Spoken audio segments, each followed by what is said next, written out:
I rose from the admin and customer service person to the post of a general manager. You get to a point in life where you just realize that you are the ceiling.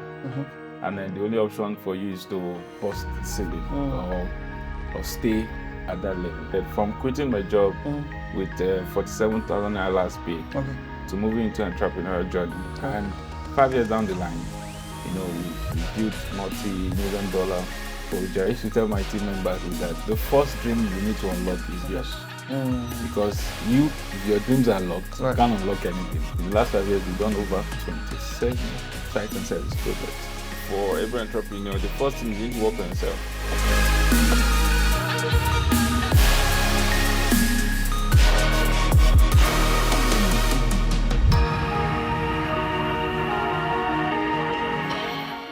First, we would like you to share with us your entrepreneurial journey. How did you get started and to get to this point?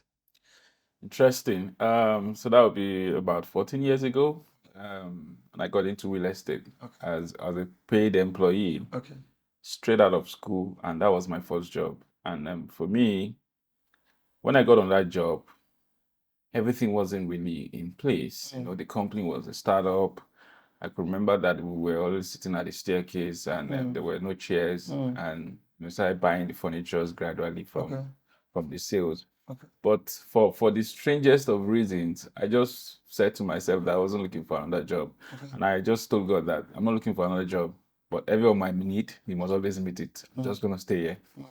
And I was on that job for 7 years. And on that job, we grew from that notch seat to having branches in Ibadan, Abuja. And I rose from the admin and customer service person to the post of a general manager, where I was then managing the whole, then you go to Abuja, today go to Lagos. And it was quite interesting. But you get to a point in life where you just realize that you are the ceiling. And then the only option for you is to bust the ceiling or stay at that level. And I want to believe that it was a calling for me to branch out and start on my own, and for a lot of reasons that I might not be able to share in the public. But looking back now, I feel that God wanted me to do that. Because I'll tell you that there was absolutely no reason for me to say I'm starting a couple of my own. For starters, when I left paid employment, my last pay after everything deduction and this was 47,000 naira. And I had two daughters. At that time, my daughter was about 2 to 3 months old. So such a person shouldn't be venturing into entrepreneurship. But for some reasons, I just had the confidence, and I took no clients for my paid employment. I didn't even tell them. I just went on my own, got me. And one thing started happening. You just got a favor here. Somebody volunteered to give a co-working space for us to start our operation. So I called somebody and said that, I'm venturing on my own. I'm like, what do you have? I said, I don't have anything there. Okay, you know what? I will send 2 million naira to you whenever you create a product. And from there, we started from quitting my job with 47,000 naira last pay to moving into entrepreneurial journey. And 5 years down the line, we've built multi-million-dollar projects. Right now, we are doing a 1,000 unit housing project. And we have offices in Abuja and Lagos. We are registered in the United Kingdom. And we've not looked back. We've not looked back since then. And that's where we are. I know you're the Chief Executive Officer for Rolad Properties and Allied Services. You want to share with us what you do at the company? At Rolad Properties, we build homes and we unlock dreams. Yeah, we build homes, which is bricks and mortar. How do we reduce housing deficit one man at a time? And in the past 5 years, we've made over 4,000 people. We brought their dreams to life of land ownership and home ownership. And a lot of realtors, and still counting. And the other part is that we unlock dreams. Like I used to tell my team members is that the first dream we need to unlock is yours. Because if your dreams are locked, you can't unlock anything. So the people, our influence in the industry, empowering people, influencing people, making people better version of themselves, It's also a dream of mine. And that's why I looked at, okay, how do you bring the two together? That's why we said at Rolad Properties, we build homes and we unlock dreams. Great. So the unlocking part speaks to how we do the things we do, the experience we're giving to people, the impact we're creating, while we're also making money. I know your company has been running for 5 years. Yeah. And then I know you have landed property and housing property. If somebody wants to invest with Rolad, how would they go about it? There are various options for you to partner with Rolad Properties. One, the easiest may be buying land. Land is very profitable. Okay.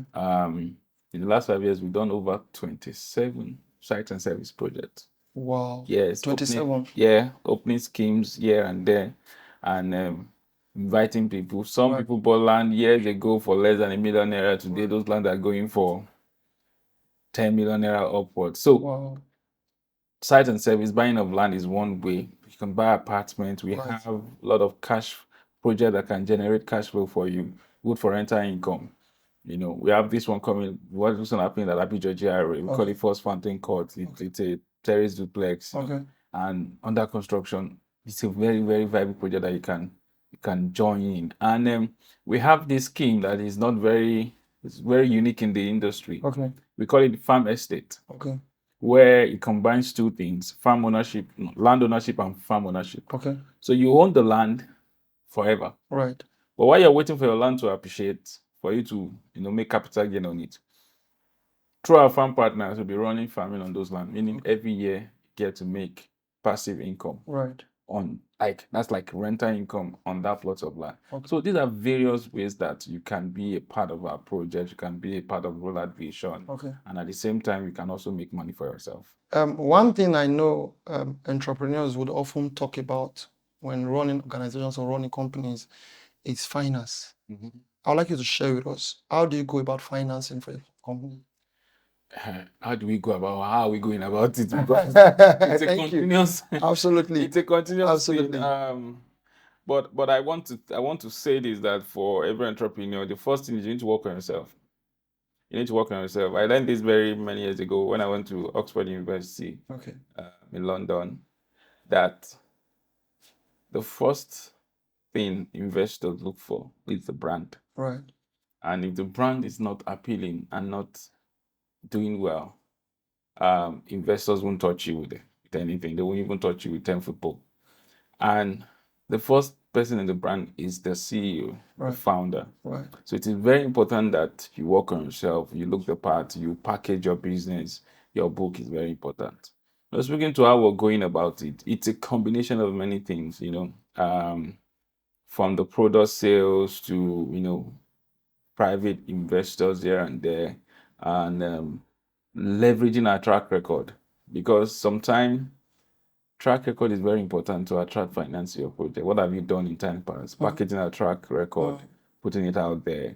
The thing about it is that when people see a progressive movement, they want to be a part of it. I tell people that every great person is also looking for a great project to be a part of. Right. No matter how great somebody is, I'm also looking for something. True. So maybe why you don't have great people around is because you're not doing anything great. So so the project we package in a way that, it favors investor, it favors the end user. Right. And that's some of the way we're going about it. There's corporate financing, the banking type, which I don't want to begin to school out now and then. Okay. But like I said, it's a mixture of this and that and different components.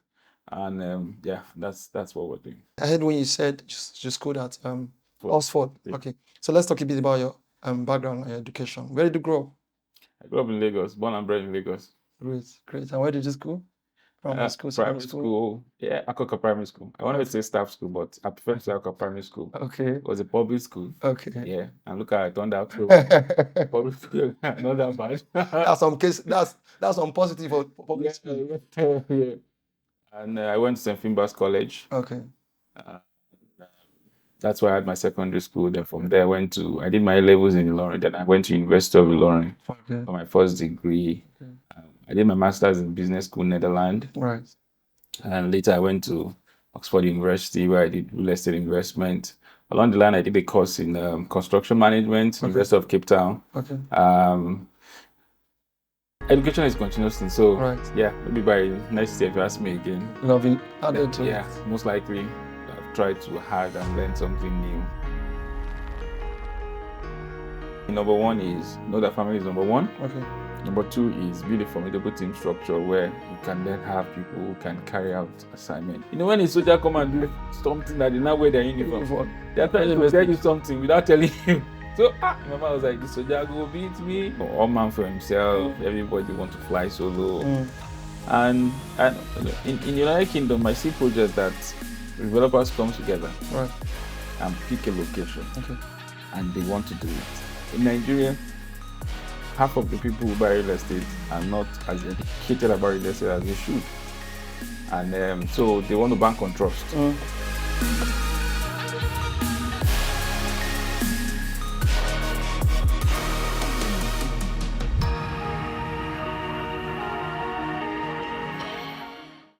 I understand that running a real estate company in an environment like this, where you have a lot of currency fluctuation, inflation, devaluation, in your project in Abidjan, how do you tend to? I know it's an off-plan project where people can invest in at the construction stage, and then they get it by conclusion. How do you manage a situation where you would have done your maths to put forth prices, costing, and then now, like I even know at the moment, a bag of cement I used to sell for about 4,000 plus is now about 7,000. How do you manage such situation? How do you manage it? Wake up, give praise to God, and I'm going again because it can be very crazy.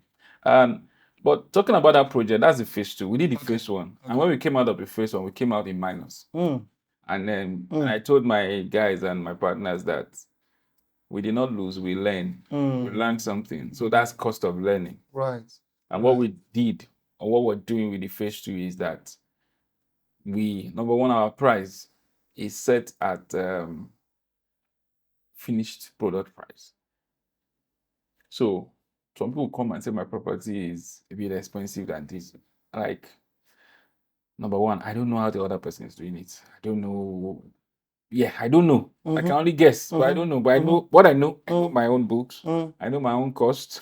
And I know what the price is going to look like. Right. So, except I don't want to deliver the project, that's when I will set you at the lower price. And when you tell clients that, they see that you know what you're doing. So we are not really encouraging off-plan sales like that. Like we have just few units available for off-plan purchase. Right. And the price itself that we're setting for that is like we've calculated when we finish this, what price is it likely to be? It's just something marginally lower than that. Because before we even sold 3 units, we were already building. We are still building. We were ready to build and finish before we sell, because that's the only way to mitigate the inflation. Like when you can source the capital to do your project upfront, then set your price. When you know your costs and you know your profit margin, and you set your price.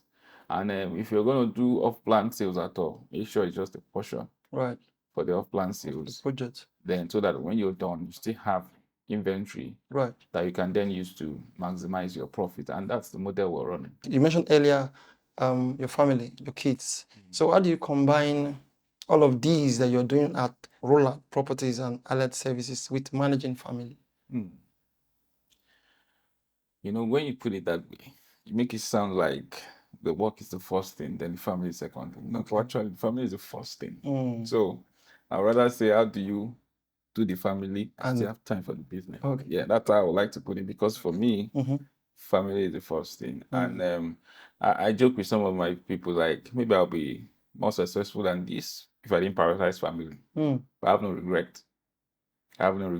About 2022, I probably didn't do any business. I probably was just consolidating on, because it was like a year break to face family.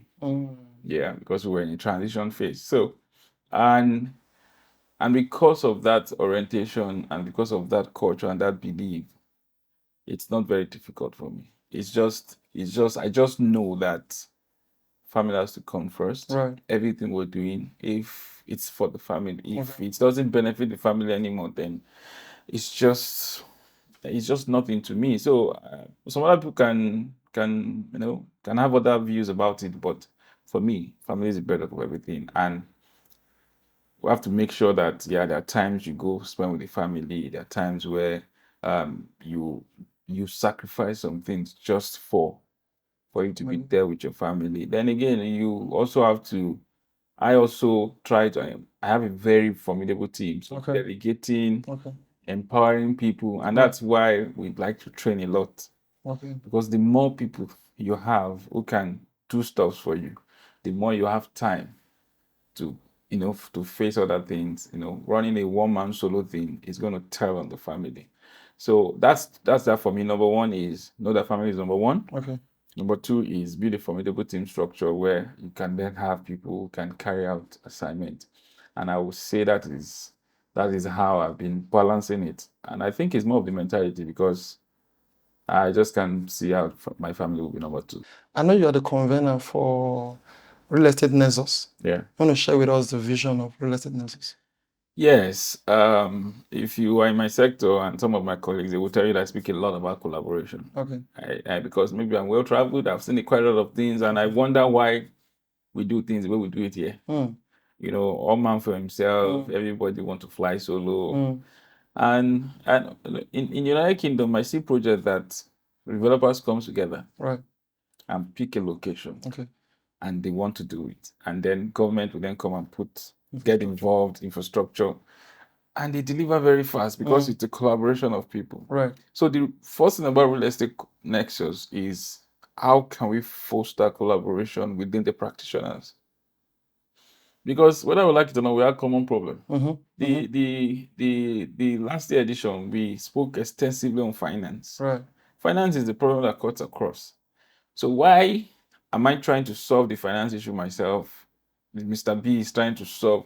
Why don't we all come together and let's solve?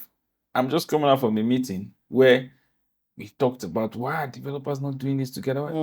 Why is government not consulting developer before they do it? Government cannot consult when the people are not together. So Real Estate Nexus is to foster collaboration amongst the practitioners. Secondly is to enlighten the end users, the customers. Sometimes I meet a lot of customers, they make a lot of...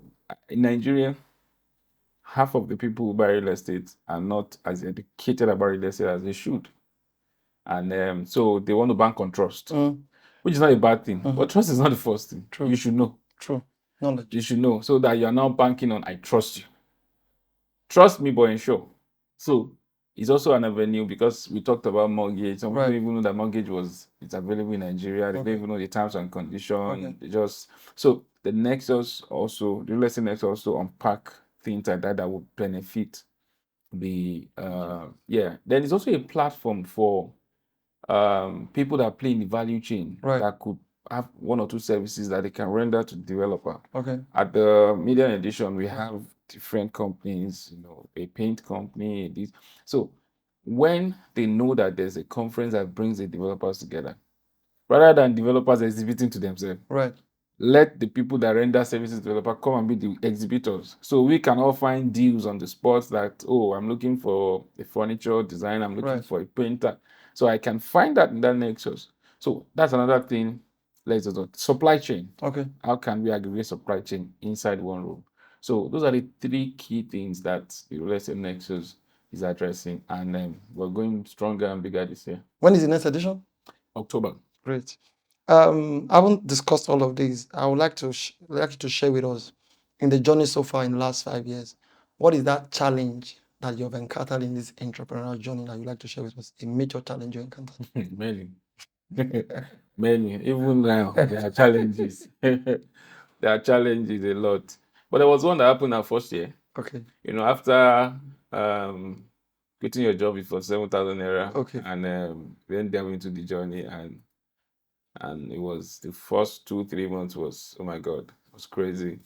And December that year, 2028, we sort of started coming together, started getting a bit of constant inflow and things were looking good. Then we opened our second project at Ibejuleki, started the perimeter fencing. And the January of that year, of the following year, the new year, one rainy Saturday morning, the engineer just called me from the site that they got to the site and they demolished all the fence. They demolished the security house and everything. And I remember that day I just got up went to my car and started driving. Where I was driving to, I don't know. In my head, I was thinking of one soldier that bought into that project. When that soldier wanted to buy, he wore his uniform to the office. You know, when a soldier come and do something that they now wear their uniform, they're trying to tell you something without telling you. So, in my mind, I was like, this soldier go beat me. And in my head, and he was, well, thank God for mentors. Thank God for, people you can run to, and they're able to, calm you down and begin to share perspective, make calls here and there. And, first thing they make you see is that, okay, it's not that bad. Something can, and you then begin to see possibilities. And it took us about 3 months to solve that issue, but we did it, and that project was a very successful one at the end of the day. Great. And that was a very strong challenge in the first year of a business. The first year of a business. And in the course of, we've had project that we had to refund people. And it's not, trust me, it's not something, what I'll reach you, it's not something that, it's very convenient to do. Right. Of course, integrity is key. True. Name is very important. True. I tell people this, and since 5 years I was started up till now. Right. I said nobody will lose 1 naira of his money on my account. It has never happened. And it means when push comes to shove, I guarantee your money. I guarantee your money that it will not be that, people lose money when you're doing investment, but it's not going to be my company. And that's something that we if it gets to that point, we always make sure we step up. That's occasionally. Right. But in a case that we've had it before, it was very challenging. And but to protect the name, we had to do that, and we have to keep moving. And now you have cost issues to deal with, and you have devaluation of money where you sleep and wake up, your money has lost value without leaving the bank, and it's very painful that I'm explaining it, but it's something challenging that we have to deal with in the sector. And I wonder how we do what we do in Nigeria, because we still manage to wake up every day, put a smile on our face, and we still forge ahead. Right. Nigerians are one of the most resilient people in the world, right? You have to give value to get value. Right.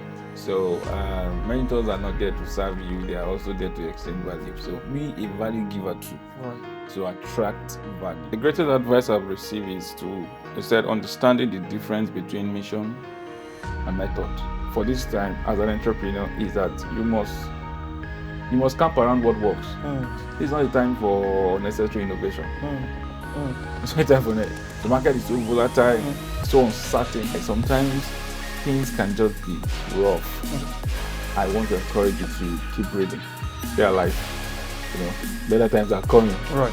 And when that better time comes, you want to still be in the game. So sometimes you just have to do whatever it is to just keep your head above the water.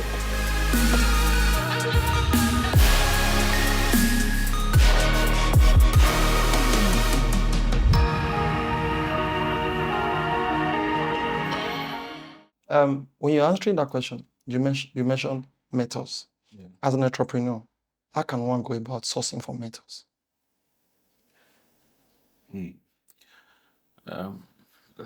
Or how did you get your mentors? If I want to say that, don't be cheap. Number one, don't be cheap.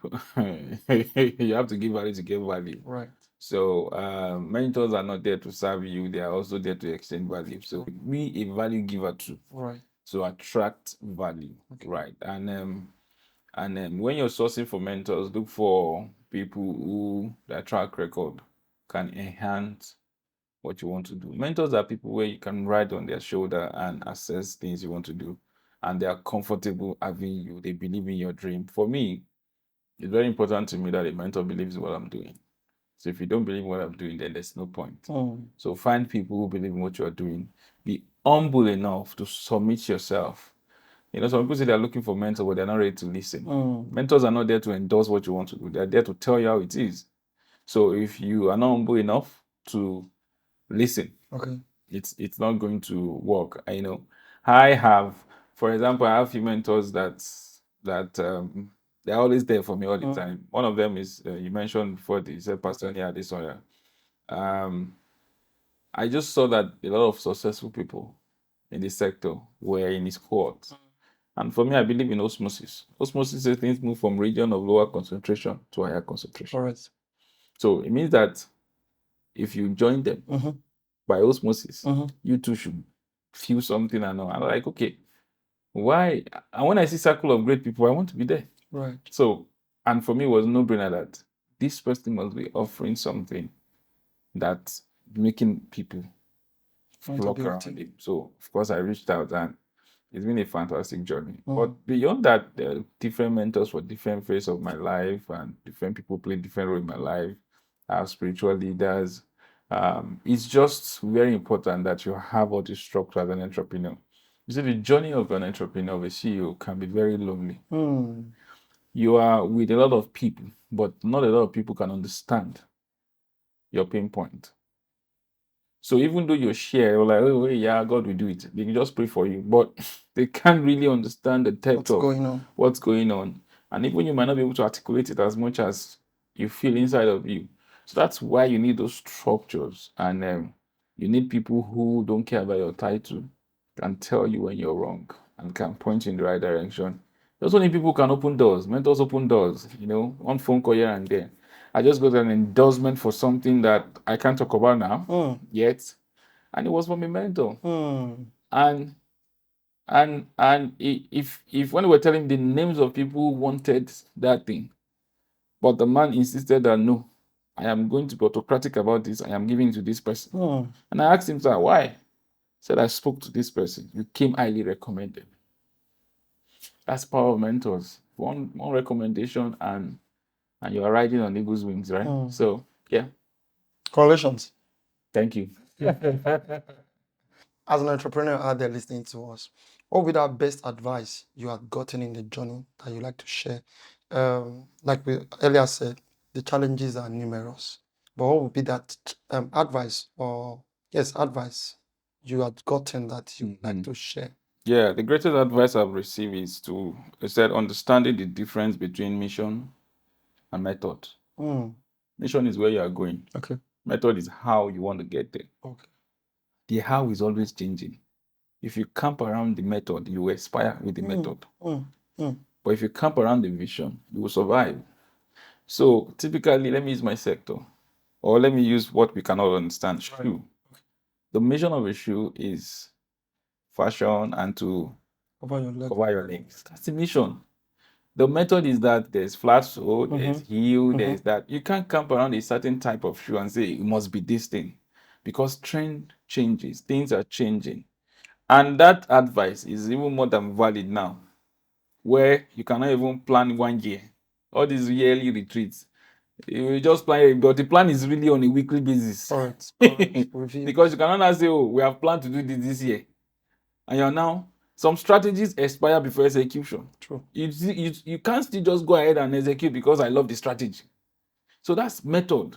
The mission is we need to make money. And there are different ways to it. Right. So don't camp around one way so long and now lose yourself in it and lose money in it. There are cases of BlackBerry. I remember probably. Yeah, where are they today? Because they wanted to operate a closed system. People were trying to buy into their software. They were offering this. Android was trying to. They said no. Android then gave their own software to all phones. And today, Android survived. BlackBerry is dead. Yes. So understand the difference between mission and method. And if I'm going to say something critical now for this time as an entrepreneur, is that you must camp around what works. This is not the time for necessary innovation. It's not the time for it. The market is so volatile, so uncertain. You need to camp around what you're sure is what your bread and butter. Things that if you do it this way, it gives us this. Not that I'm encouraging you to not expand or be able to, but the times are very volatile that even if you're going to do something, you'll be sure that you have everything under control. If not, I think it's more of a time to camp around what works and study the market until we have a bit of stability, and you move, you continue to move. And again, is that it's always time to watch your cost. It's very important that what you spend your money on. Hey, I was sharing on another platform recently where every year we used to give cars to people. And this year we just wrote them $500,000 check instead. It's about times that we have, we cannot go ahead and buy your cars. That does not speak well to our books. Things are going crazily high. Profit margin is shutting down. And beyond all this advice, sometimes things can just be rough, Okay. I want to encourage you to keep breathing, stay alive. You know, better times are coming. Right. And when better time comes, you want to still be in the game. Alive So to be sometimes there. you just have to do whatever it is to just keep your head above the water. And when the dust settles, you can pick it up from there. So what's that victory you've gotten in the course of an entrepreneurial journey? We would like to know as well. You know, we've shared with us the challenges and what the best advice would be. What is the victory you've gotten so far? Which I've gotten so far. Funny enough, my victory is to have a stable home. So it's a victory. Right. Because the bedrock of everything. On the business side, Yeah. I would say 1,000 housing unit project to be able to envision such a project and also to start. Okay. It's a 5 year 5 years. span project, and we're already in our 1 year of that project, and it's going well. It's coming with challenges, Right. but you know, when I get so discouraged and when I also enter rooms and get to partner and talking to them about the vision again, it ignites again, you know, and it's just for me, it's a victory, even though we're yet to deliver it, but we're able to conceptualize that, deploy and start it, because I can count from the top of my hand number of people who are doing such projects in the industry. So that's a very milestone victory, not just for me, for the whole team at Rolad.